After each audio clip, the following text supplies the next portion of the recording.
성도님들을 사랑하고 축복합니다. 1월 2일 목요일 함께 보실 생명의 삶 말씀은 요한복음 1장 9절에서 18절의 말씀입니다. 하나님의 말씀 읽도록 하겠습니다. 참빛 곧 세상에 와서 각 사람에게 비추는 빛이 있었나니 그가 세상에 계셨으며 세상은 그로 말미암아 지은 바 되었으되 세상이 그를 알지 못하였고 자기 땅에 오매 자기 백성이 영접하지 아니하였으나 영접하는 자 곧 그 이름을 믿는 자들에게는 하나님의 자녀가 되는 권세를 주셨으니 이는 혈통으로나 육정으로나 사람의 뜻으로 나지 아니하고 오직 하나님께로부터 난 자들이니라. 말씀이 육신이 되어 우리 가운데 거하심에 우리가 그의 영광을 보니 아버지의 독생자의 영광이요 은혜와 진리가 충만하더라. 요한이 그에 대하여 증언하여 외쳐 이르되 내가 전에 말하기를 내 뒤에 오시는 이가 나보다 앞선 것은 나보다 먼저 계심이라 한 것이 이 사람을 가리킴이라 하니라. 우리가 다 그의 충만한 데서 받으니 은혜 위에 은혜러라. 율법은 모세로 말미암아 주어진 것이요 은혜와 진리는 예수 그리스도로 말미암아 온 것이라. 본래 하나님을 본 사람이 없으되 아버지 품속에 있는 독생하신 하나님이 나타내셨느니라. 아멘. 말씀을 보기 전에 먼저 전날의 말씀을 간단하게 보고 넘어가고자 합니다. 요한복음 1장 1절은 태초에 말씀이 계시니라 라는 말씀으로 시작하면서 독자들로 하여금 창세기 1장을 연상하게 합니다. 그리고 확실하게 증거하는 것은 태초에 하나님과 함께 천지를 만드신 하나님이 계심을 말합니다. 성경에서 삼위일체라는 말이 직접적으로 등장하진 않지만 이 말씀은 분명하게 삼위일체 하나님께서 천지 창조의 사역을 협력하였음을 증거하며 보여주고 있습니다. 모든 만물이 삼위일체의 하나님을 통하지 않고서는 있을 수 없는 것입니다. 그렇게 하나님은 창조주이시자 우리의 빛이시며 생명이신 하나님이십니다. 그리고 오늘 우리가 함께 본 말씀은 빛이시고 생명이신 하나님께서 이 땅에 오셨음을 말하고 있습니다. 9절은 참 빛 대신 하나님께서 이 땅 가운데 오셨음을 증거합니다. 여기서 빛은 앞에서 본 것처럼 창조주 하나님이시며 말씀이신 하나님이십니다. 이는 말씀이신 하나님께서 육신을 입고 오신 예수님을 가리킵니다.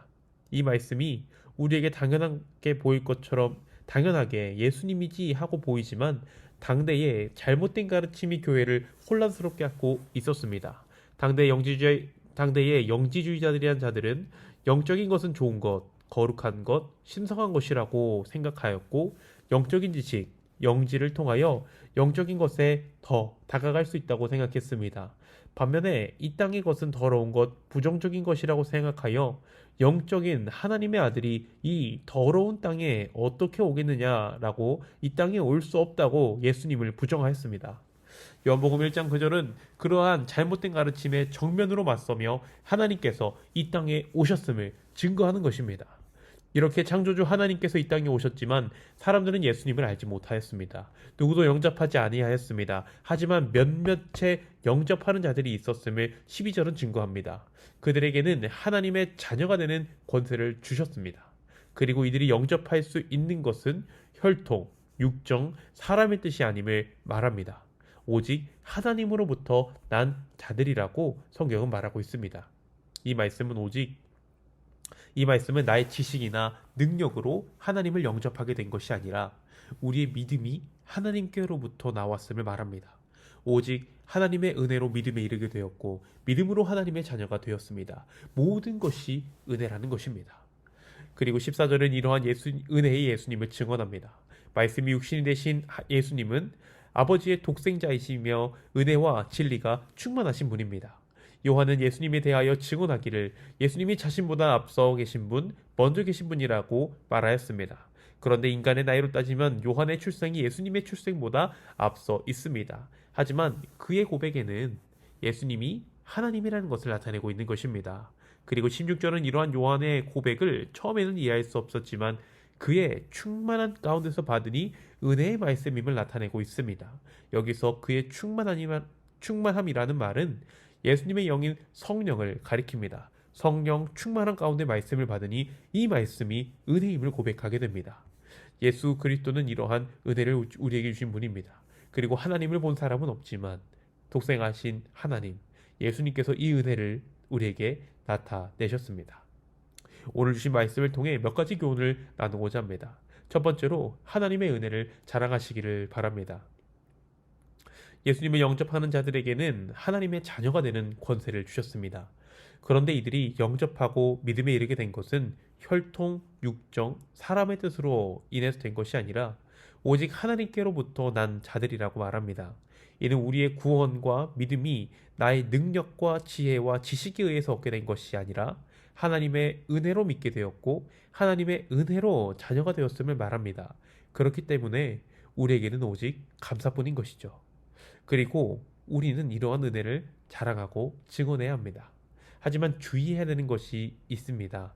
이때 우리는 나를 자랑하는 것이 아니라 하나님을 자랑해야 한다는 것입니다. 간혹 간증을 들으면 저 간증이 하나님을 나타내는 것인지 아니면 자기 자랑을 하는 것인지 의문이 드는 간증이 종종 있습니다. 간증과 신앙 고백은 나를 나타내는 것이 아니라 우리에게 믿음 주시고 죄인을 자녀 삼아 주신 은혜에 감사하며 하나님을 나타내는 것입니다. 요한은 서신을 통해 자신을 나타내지 않습니다. 우리를 구원하신 구세주를 나타내며 우리를 구원하신 은혜를 자랑하고 있습니다. 우리가 나타내야 하는 것은 오직 하나님뿐임을 기억하며 우리의 삶에서 하나님을 나타내는 성도님들이 되기를 간절히 소망합니다. 두 번째로 성령 충만을 기도하시기를 바랍니다. 16절은 말하기를 우리가 다 그 충만한 데서, 다시 말하면 성령 충만한 데서 말씀을 받았다고 말하고 있습니다.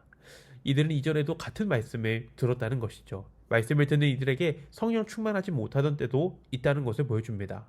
그 당시 그들은 어떠한 반응도 없었습니다. 말씀을 듣기는 하지만 깊은 깨달음을 얻을 수는 없었던 것이죠. 하지만 이들이 성령 충만한 가운데서 말씀을 받고는 고백합니다. 은혜 위에 은혜였다 라고 말이죠. 바라기는 우리 모든 성도님들이 성령 충만하여 정말 강단에서 혹은 여러분이 읽는 모든 말씀을 은혜로 받으시기를 바랍니다. 그런데 이게 우리 마음이지만 그러지 못하는 때도 있습니다. 세상의 풍파와 개인적인 어려움, 이것들로 인해서 우리는 성령 충만하지 못한 때도 있는 것 같습니다. 그러한 때에 우리가 붙잡아야 되는 것은 기도와 말씀입니다. 초대교회 사도들이 교회의 일을 집사를 세워서 교회의 일을 맡기고 기도와 말씀에 집중하였습니다. 그리하여 성령 충만함으로 예수님이 교회에 주신 지상 명령을 감당할 수 있었습니다. 이들이 성령 충만할 수 있던 것은 기도와 말씀에 집중하였기 때문입니다. 기도와 말씀을 가까이하여 성령 충만한 성도님들이 되기를 간절히 소망합니다. 이제 말씀을 마무리하고자 합니다.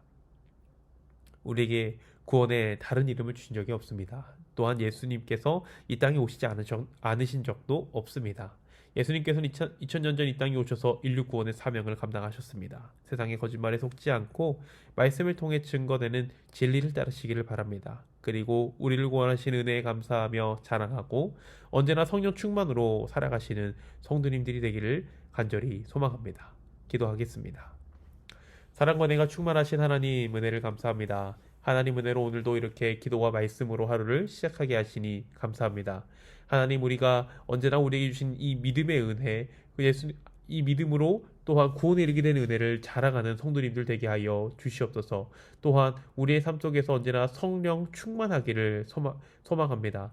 주님, 우리가 성령 충만하여 듣는 말씀, 읽는 말씀 모든 것이 은혜로 받을 수 있는 마음밭이 될 수 있도록 주님 축복하여 주시옵소서. 감사를 드리며 우리 주 예수님의 이름으로 기도합니다. 아멘.